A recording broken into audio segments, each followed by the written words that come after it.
जानकार मानते हैं कि हमारे देश के ज़्यादातर लोगों में नेशनल स्पिरिट की थोड़ी कमी होती है और उसकी एक बड़ी वजह यह है कि नेशनल स्पिरिट का पाठ स्कूलों में तो पढ़ाया जाता है, लेकिन परिवार के लेवल पर कभी हमें ऐसी सीख नहीं दी जाती। हम धर्म को ज़्यादा बताते और सिखाते हैं। हमारे आमतौर पर भारतीय घरों में धर्म से जुड़ी शिक्षाएं काफ़ी दी जाती हैं, धर्म से जुड़ी कहानियाँ सुनाई जाती हैं। माता पिता का फोकस ये रहता है कि वो जिस धर्म का पालन करते रहे हैं उस रिलीजन के बारे में, उस धर्म के बारे में अपने बच्चों को बताएं। लेकिन माता पिता की सीख में अक्सर नेशनल स्पिरिट वाली कहानियों की काफ़ी कमी होती है और यही वजह है कि एक स्टडी में यह पाया गया कि ये जो भारतीय कॉन्टिनेंट है, यहाँ के बच्चों में नेशनल स्पिरिट का स्तर वो नहीं होता जो दुनिया के बाकी देशों में देखा जाता है। हालांकि स्कूलों में बहुत सारे हिस्टोरिकल फिगर्स हुए हैं जिनकी कहानियाँ होती हैं, पाठ्यक्रमों में उनकी कहानियाँ बताई जाती हैं, पढ़ाई जाती हैं, इतिहास में बताया जाता है। एक बात ये भी कही जा रही है, खासकर क्योंकि अभी गदर 2 हिट हुई और उसी संदर्भ में मैं ये बात रख रहा हूँ आपके सामने,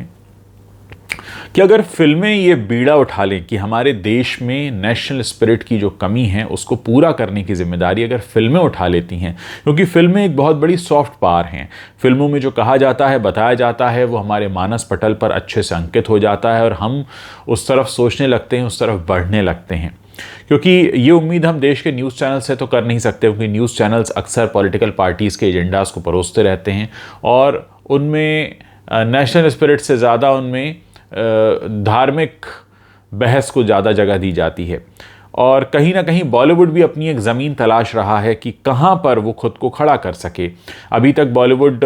रीमेक्स के सहारे अपनी सांसें गिन रहा था, लेकिन अब रीमेक्स का भी स्थिति ये बन गई है कि साउथ की फिल्में हिट हो जाती हैं तो लोग कहते हैं हम रीमेक क्यों देखें। तो कहीं ना कहीं मुझे लगता है कि गदर 2 से अगर प्रेरणा लेनी है हिंदी फिल्म इंडस्ट्री को, तो बहुत हद तक एक बीड़ा उठा सकता है हमारा सिनेमा। और मनोज कुमार के समय में ये सब हुआ भी था। मनोज कुमार को तो नाम ही भारत कुमार का दे दिया गया था उनकी फिल्मों की वजह से। फिर चाहे बात उपकार की हो, पूरा पश्चिम की हो, उन्होंने जिस तरह का सिनेमा बनाया उसने एक नेशनल स्पिरिट को जन्म दिया, लेकिन वो बहुत लंबे समय तक नहीं हो पाया। और अगर हाल के कुछ सालों की हम बात करें तो ऐसी कोई भी हमें फिल्म याद नहीं आती है जिसने बहुत ज़्यादा लोगों के मन में राष्ट्रीय भावना को जगाया हो। अगर हम बात करें कश्मीर फाइल्स की, अगर हम बात करें केरला स्टोरी की, तो वो भी धर्म को लेकर तो केंद्रित रही हैं, लेकिन राष्ट्र को लेकर नहीं रही हैं। राष्ट्र और धर्म में कंफ्यूज मत होइएगा। राष्ट्र का मतलब फिर सर्वधर्म समभाव के साथ अपने देश को आगे बढ़ाने का विचार होता है। तो मुझे ऐसा लगता है एक एंटरटेनमेंट जर्नलिस्ट होने के नाते और जिस तरह के लोगों के मन को मैं पढ़ता रहा हूँ, खासकर भारतीय दर्शक के मन को, अगर हमारी हिंदी फिल्में ये बीड़ा उठा लेती हैं कि हम लोगों के बीच में जो नेशनल स्पिरिट है उसको बढ़ाने के लिए हम राष्ट्रभक्ति और देशभक्ति से ओतप्रोत सिनेमा को लेकर आएंगे, तो हो सकता है कि आज अगर ये काम शुरू हो तो अगले 5, 7, 10 सालों में हम अपने देश में एक ऐसे लोगों के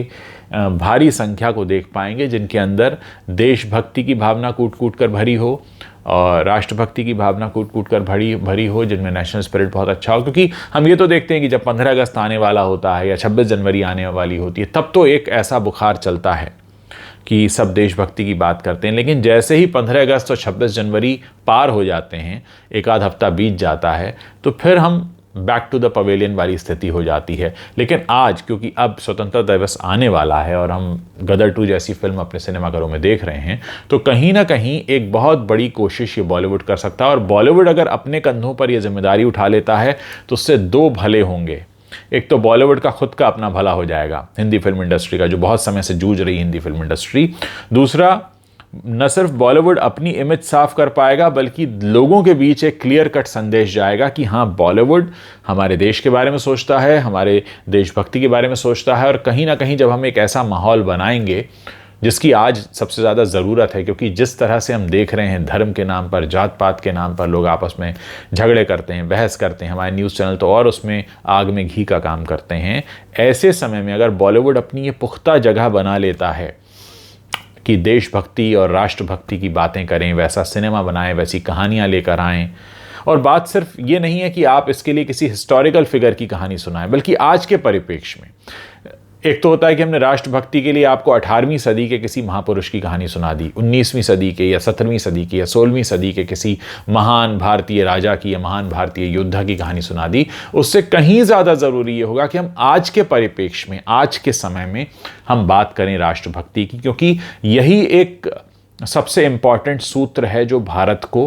अपने फिर से गौरवशाली अतीत में जिस तरह से था भारत की स्थिति वहाँ पहुँचा सकता है। आज पॉलिटिशियंस ने, चाहे कोई भी पॉलिटिकल पार्टी हो, अपने फ़ायदे के लिए लोगों को धर्म के नाम पर लड़ाना शुरू कर दिया है, जात पात पर झगड़े बढ़े हैं। अगर आप अखबार खोलेंगे तो ऐसी ही खबरें दिखाई देती हैं, और उसमें भी सबसे चिंताजनक और दुखद बात यह है कि हमारी पॉलिटिकल पार्टीज़ का ध्यान उस तरफ नहीं है, बल्कि वो और भी ज़्यादा लोगों को बांटने पर तुली हुई हैं कि किस तरह से हम लोगों को अलग कर दें, हमारा वोट बैंक की राजनीति में हम जीतते जाएं, हमारी सीटें पक्की होती जाएं। लेकिन अगर बॉलीवुड बहुत ही ईमानदार भावना के साथ आज की डेट में कूदता है इस मैदान में और राष्ट्रभक्ति से ओतप्रोत सिनेमा बनाने की कोशिश करता है, मैं नहीं कहूँगा कि 100% सिनेमा वैसा बने, लेकिन 50-60% या कहानी का एक हिस्सा राष्ट्रभक्ति को समर्पित हो, तो बहुत बड़ी जिम्मेदारी बॉलीवुड और हिंदी फिल्म इंडस्ट्री निभा सकती है। मैं तो अपील करना चाहूँगा हिंदी फिल्म इंडस्ट्री से जुड़े लोगों से कि जिस तरह से हमने पिछले कुछ समय के दौरान बॉलीवुड का एक डाउनफॉल देखा है, अगर हम उसको फिर से ऊपर आता हुआ देखना चाहते हैं, क्योंकि आज लोगों के मन में गदर 2 देखकर जो भावना जागी है वो देशभक्ति की भावना है। और अगर हम इस मोमेंट पर कुछ कहना चाहेंगे गदर 2 की सक्सेस को देखते हुए, तो ये बहुत ज़रूरी हो जाता है कि हम ये बात कहें कि लोगों को ऐसा कंटेंट चाहिए, वो देखना चाहते हैं जहां उनके हृदय में जो राष्ट्रभक्ति का इमोशन है वो खुलकर निकल कर सामने आ जाए। और ये जिम्मेदारी अगर बॉलीवुड निभा लेता है तो बहुत एक नेक्स्ट लेवल पर बॉलीवुड खुद को भी ले जा पाएगा और हमारे देश को भी ले जा पाएगा। और जैसा हम हमेशा से कहते रहे हैं कि फिल्में एक सॉफ्ट पावर हैं, और ये सॉफ्ट पावर का इस्तेमाल अगर हम सही दिशा में करेंगे तो हम बहुत आगे तक जा सकते हैं। आज भारत दुनिया की सबसे बड़ी ताकत के रूप में उभर रहा है। जहाँ तक हम बाज़ार की बात करें, जहाँ तक हम जनसंख्या की बात करें, आज हम सबसे बड़ा बाज़ार हैं। और इतने बड़े बाज़ार के बीच अगर हम राष्ट्रभक्ति की भावना को बो देते हैं हमारी फिल्मों के ज़रिए, कंटेंट के ज़रिए, हम ऐसी कहानियों की बात करें, हम ऐसी रियल लाइफ सिचुएशंस की बात करें, हम लोगों के मन में अगर इस विचार को भर दें, तो हम एक बहुत नए और बड़े भारत का निर्माण कर सकते हैं जो कहीं ऊपर जाएगा, जो कहीं ऊपर जाएगा। और आज की जो स्थिति है, मुझे लगता है कि सबसे ज़्यादा ज़रूरत अगर हमारे देश में किसी चीज़ की है जिसके आगे हम सारी जंग जीत सकते हैं, जिसके आगे हम हर तरह के लेवल पर ऊपर जा सकते हैं, वो राष्ट्रभक्ति की भावना को हमें कूट कूट कर भरना होगा। लेकिन फ़र्क करना सीखिए, राष्ट्रभक्ति और धार्मिक अप्रोच अलग अलग हैं। राष्ट्र हमारा सर्वधर्म वाला है, हम सेकुलर राष्ट्र हैं, और सेकुलर राष्ट्र होने के साथ अगर हम राष्ट्रभक्ति की भावना से ओतप्रोत अगर फिल्में लेकर आते हैं तो बहुत बड़ी ज़रूरत को हम इस समय पूरा कर पाएंगे। आप लोग इस बारे में क्या सोचते हैं, जल्दी से कमेंट करके बताइए, ताकि हमारे फिल्म मेकर्स को भी पता चले कि आगे उन्हें कंटेंट कैसा बनाना है।